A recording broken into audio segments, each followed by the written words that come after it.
Hello world of YouTube and welcome to a sequel to DOOMSDAY. I'd like to thank you all.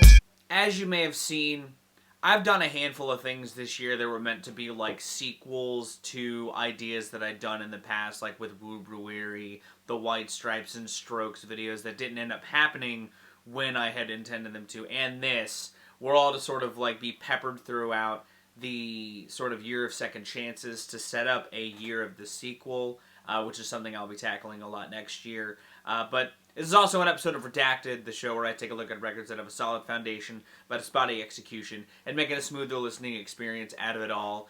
I wanted to do another MF Doom tribute on Halloween because I think that it's interesting that, like, outside of just the fans remembering Doom today because he passed away on Halloween back in 2020, his estate or like rhymesayers have like worked out this merch drop time on Halloween for the last couple years to drop like new Doom merch in remembrance of Doom'Lay and the contributions he'd made to music. So I figured in the spirit of celebrating Doom on Halloween once again, I would do an episode of this show on Doom because I love Doom. You guys know that. I did a discography review on him last year to celebrate DOOMSDAY, which in that discography review I actually teased this video kind of. Or honestly, I feel like this is the most redactable MF Doom project in his whole catalog, and I like it,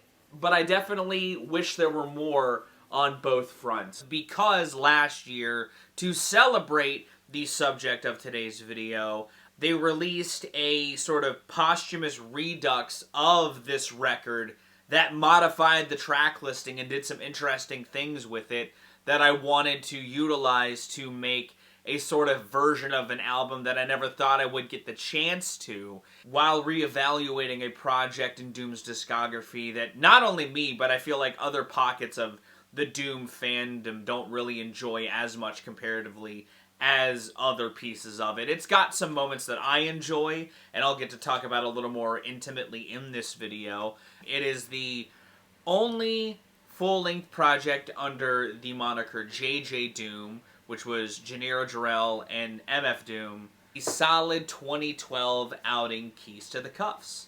Fellow Southerner, don't forget the general rank. Hello, Governor.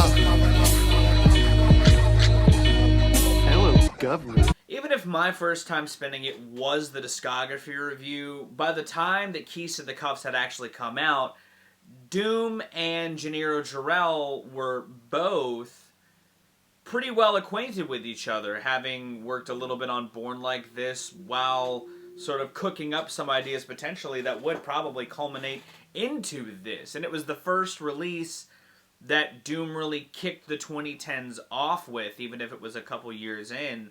In retrospect, felt like an interesting pivot that was a good signifier for how his output would be. I like Keys to the Cuffs. I think it has some songs that I think come together incredibly well. I think that there's some ideas that I think have some fun twists to Doom's own ideas, while also putting him in some interesting sonic backdrops.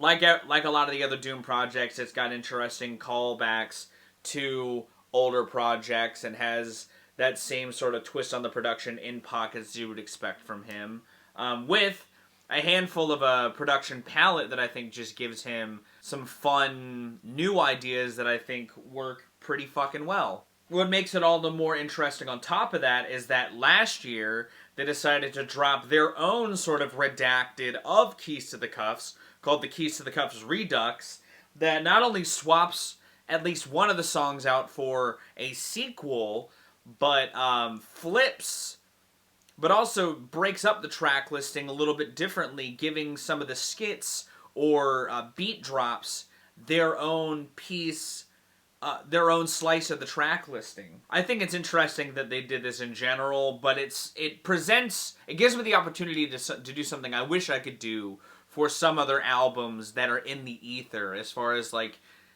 really breaking down the minutia of pacing an album, you know, using beat switch ups differently in a track listing. It's an interesting prospect Which that was the sort of spirit I more wanted to embrace with this Redacted. There's a lot that could be done with this project, with how the Redux sort of frames the album as far as what they chose to break apart, which was an interesting idea, or which was like an interesting thought to do, but I didn't do so, but I didn't approach this to wholly make something out of the wheelhouse of like how Doom writes and pulls together projects. There's things that I've done on this show within the context of things that could be talked about in this. But in lieu of cutting out tracks themselves, I mostly just added a track that was in the Redux into the track listing and rearranged the track listing with some of the ideas from Redux, also factoring into how the track listing was rearranged. Either way, before my brain melts about discussing how songs are broken up across the entire track listing, let's break it down track by track. My version of Keys to the Cuffs is 17 tracks and 45 minutes long, so it's a little bit longer than both versions. Let's go ahead and show off the track listing before breaking it down track by track. Right, JJ. Dig that flowing line like it's How much for 100,000 tons of correct shit? Sell a Chinese half-price seafood. Prices like a tea crack hole with black soul coal. Tuna diamond, just so you know it ain't some buffoon rhyming. Hey, watch youngins all thirst to get the old man caught. That's a bad sport. And a trash. Right, wrong.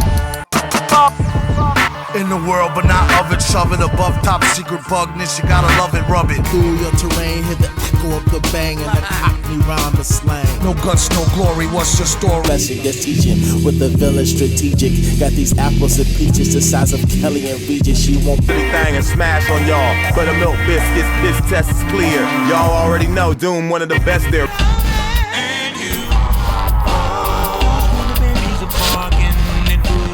Happened, but as I said, by accident. I met those people and got involved sort of indirectly. Yo, stop holding back. Give that dog a bone. If you ain't got no scraps, leave that dog alone. Like, don't drink the milk, it's spoiled. The blood and stuff in it make it stick, why it's boiled. Snake oil, get it right before I take you on a funky ride. Through the woods, through the fields, hills, and all the homes. One and recharge the melanin. The earth crust bust, self-defense. Think it's not real, up until you blink twice and feel the...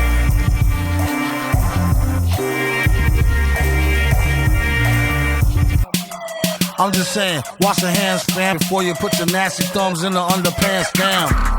A Doom project opening with a sample-filled skit with an ambient atmosphere that acts as sort of a starting point that has some payoffs throughout the track listing.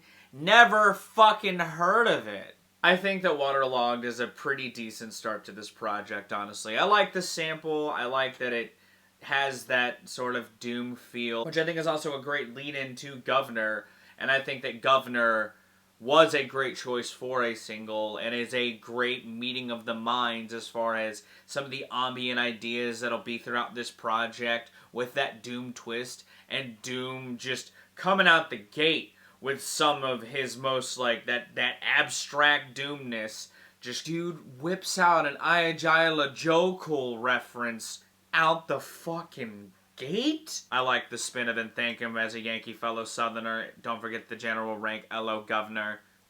I like the use of the sample throughout the song, and the fact that it's a regular show reference sort of extends his Cartoon Network-ass connections into the 2010s pretty well. It's a Doom-ass Doom song with that 2010 spirit imbued without it pretty amicably. And because I think Keys to the Cuffs starts on a really good foot, Banished is the next track in my Redacted as well. I think that it's a nice ramp up in energy that has this warbly rhythm section that Doom just chops up with a little bit of a heatier flow. I love the density of this track, and I think that it adds a little more madness to this that I think sort of embraces the spirit that sort of matches the intro of the album of Waterlogged, the sort of weird sounds sort of warbling in the intro. And it's a point where Doom feels like he's just venting some frustrations with that villainous twist,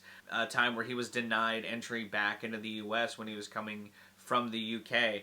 I think his word spinning is all the more impressive given the flow style of this, and I think that it's dope-ass point in the original that I don't think needed moved whatsoever. But as that song winds down, I wanted to sort of settle back into that slow lurch with Borin Convo. While I think it comes in well after Dawg Friendly on the original, I more use this as a part 2 from Banished, especially given the opening line from this talks about the super villain getting kicked out of your country. It feels like him sort of just waiting now to be able to get access back into the country, and he's sort of just stuck in limbo in that process. Sure, it's got some bars that evoke that superhero spirit. I think that there's some other tracks that also kind of lean into that, and there's some other parts of this that I think are pretty solid. From there, I do go to Bite the Thong, because I think it's a great early album. Again, sort of semi-hook leaning jam. The beat's got a little more polish. I think that Damon's contribution brightens up the track listing with some fun synth play. A simple but effective contribution from Damon that sort of gives this, in spirit of, with another part of this that I add from the Redux, a little more of a Gorillaz Tangent reunion. I like Bite the Thong. I think it's a solid-ass jam. It also has one of a couple end-of-a-track sort of switch-ups with this outro sample-filled of a stand-up routine that lives within the tangents of this, like some of the lyrical subject matter explored of like being denied back to the country and stuff like that, like tying into this guy's stand-up routine, which on top of sort of thematically bridging the ideas with the sample choice, the instrumental beneath transitions really well into Rhymin Slang in the original, which again is a fun little sort of wink,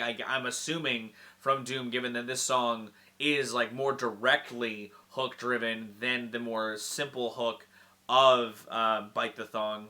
I think as far as being a moment where Gennaro and Doom really harmonize fully, given Gennaro does the hook, is fully realized by this point. I think it's a fun build-up to this track. The fact that it's titled Rhymin Slang also flips the Cockney from BDK to UK from the Guv'nor in the intro. It's just a fun little moment within this record, which I think using Gennaro as a hook before giving him his own pocket with Dawg Friendly was a smart idea. But when the Redux decided to break up GMO and give his verse, the outro to that, its own section, I think that its smoothness sort of comes off of the heels of Rhymin Slang a lot better. I love the way that it acts as a different sort of switch-up to give Gennaro his own place. Especially given his verse on GMO sort of diverts away from the themes of the track before it, which I wanted to keep in the ambiguity, so I brought in Viberian Son from the Redux, which is a remix of Doom and Del the Funky Homo Sapien rapping over the instrumental from Viberian Son. I also understand why they replaced the original on the Redux with this, but I kept both, because I do like the instrumental. I just also like what Doom and Del do with the instrumental on the Redux. I think it's weird that it's not here, but I don't want it to replace what they still gave us, you know what I mean? So I use it as a planting moment here to sort of sit in the ambience with some fun bar spinning from Doom and Del before bringing up a different track in the track listing earlier to add more of that grit and grime back into the track listing with the Boston Fielder collaboration Bout the Shoes, a track that has a great vocal performance from Boston Fielder, who adds a lot of melody amidst the grit so fantastically, while having some cool storytelling done throughout the verses with 3 different pairs of shoes. I think that it's just a really interesting place for that the record goes to, and I wanted to sort of use it as a production pivot that also just spices it up in a fun way. Which I think that the sort of way that track fades out fades really well into Snatch That Dough, a little sample-filled interlude to sort of act as a full-blown payoff to the intro to sort of embolden the JJ and Doom persona a little more before giving Gennaro his second solo lyrical spotlight with Dawg Friendly, a sort of track that feels like it embodies the same spirit of his GMO switch up with the sort of energy that the interlude before it sort of carries. I think it's a fine enough track. It's not my favorite song on the collaboration. I think that it does a good job at rounding out the project. I think, though, like, as a whole, it carries the energy that I feel like Doom channels on some pockets, but in Gennaro's own way. He's got some bars in there that I think are alright, too. Plus, I think that the way that this beat kind of blends that sort of semi-lushness with the glockenspiel xylophone in the backdrop with the gritty beat is a good harmony that I think sonically transitions well from it into GMO.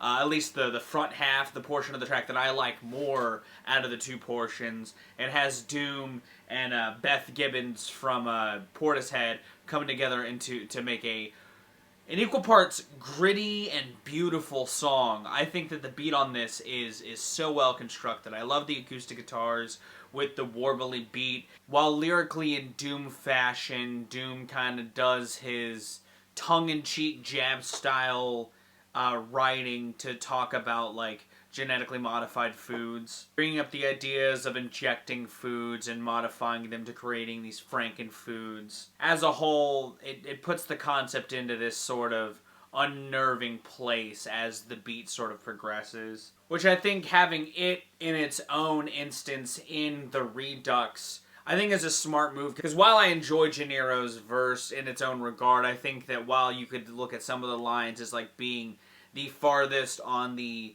food modified side of the lyrics, it's dissected enough that it kind of feels like a good separation from it. And I honestly think that its sort of drop off at its end bleeds well into Still Kaps. I think the way that Cujo Goody just kind of hops immediately at the start of that track leads in from the end of that cut in the GMO version from the Redux really sharply and just carries the energy well. I think that the spacious beat on that sort of carries from the atmosphere on that part of GMO better. I don't know. It's a moment where I sort of brought the Redux ideology into the Redacted itself. I really like the beat under it, and I think that as far as like acting as a nice little like interlude style feature, it carries the energy well into Winter Blues, another one of my favorite tracks from this record. I love, again, that those strings in the beat, they add this gravitas that enhances the emotion behind Doom's verses, where he sort of brings the cyclical style and the spin of the phrase melanin on melanin, where Doom lyrically gets intimate in his own senses, but has this sort of tongue-in-cheek, sort of comedic edge throughout parts of it, especially in some of the word choice. You know, the idea of comparing the Incredible Hulk going back to Bill Bixby, especially in a sensual sort of way, is honestly kind of funny. It talks both about the fiery passion and romance, and its sensual moments that linger throughout the night. I enjoy it as a piece of the record as a whole, and I think that it helps carry this sort of spacey stratosphere style. I think the sample that sort of carries throughout the end of the track also sort of helps carry the atmosphere into the track that follows it. Retarded friend. A track that, in inspiration, has references to different facets of the Doom sort of artistry with this particular word, I think is a moment for Doom to really be the most Doom. Other fun facts about the song: Tom York from Radiohead made in the beat, and it's a reworking of a track that he did. It's also the payoff moment for the sample of the stand-up routine from earlier in the track listing, which is also an interesting piece of that of the track listing. The fact that, again, it's just sort of separate in its own way. Which, in the original, is followed up with Viberian Sun Part 2, and I keep it in its place in the track listing. It's a place for the sort of smooth atmosphere to be sent into the sunset. It's an instrumental piece. It's a decent little moment where some fun melody play happens before Wash Your Hands sort of comes into fray, and is a point where Doom just gets super goofy and gritty, talking about just the stage being set within like just the grimiest strip club and the inhabitants within, and Doom's experiences with them. It feels like the same kind of non-outro that exists on other rap that takes itself less seriously that may have been inspired by Doom, but it's Doom doing his own bit with that. And I think that as far as closing in an album like this, I think that this is a really great place to bring something like this to a close, and in the most, again, similarly to other parts of this, modernizing of some Doom ideas into an album experience. But that's my version of Keys to the Cuffs. What do you think about it? What do you think about Keys to the Cuffs as a whole? Do you like this project? Let me know in the comments down below. If you did like it, give it a like. If you want to see more, consider subscribing. I drop 2 to 4 vids a week depending on what I've got going on. Hopefully you're enjoying your Halloween. Hopefully you're having a great time. If you are, stay safe. I'm going to go. I've been Viral Rack. You guys have good days, lots of situations, and I'll see you another day.